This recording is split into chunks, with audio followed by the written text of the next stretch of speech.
Black Americans are about 13 to 14% of the population. Yes, about half of all prisoners are black. Exactly. So blacks commit more crimes than whites do. They commit more murders, they commit more arsons, they commit more kidnappings. For example, blacks are 13% of the population and they commit 58% of all the murders. Okay.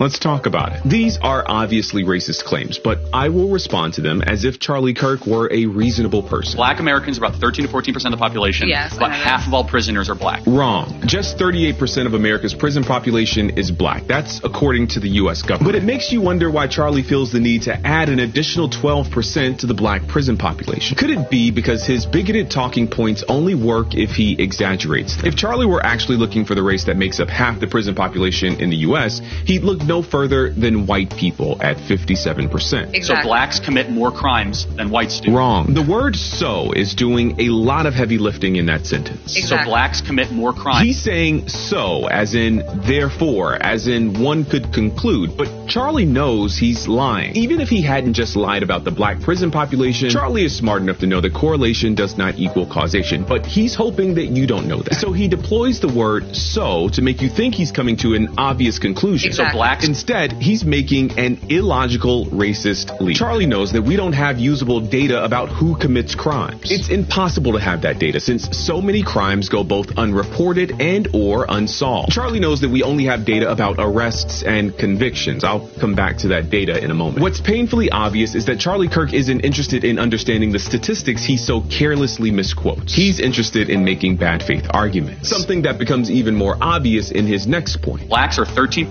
of the population and they commit 58% of all the murders. Wrong again, and loud this time. If Charlie were interested in honesty, he would have mentioned the other 1350 statistic. Yes, black people are about 13% of the population, but make up 53% of all criminal exonerations. In fact, black people make up 55% of all murder exonerations specifically. Black people are more likely than any other group in this country to be convicted of crimes they did not commit. And then people like you have the nerve to parade these stats around as though they prove something. And the reality is that you probably know these stats, but you leave them out on purpose because to bring that stat into this conversation would make some people think. And that's the last thing a person like you wants.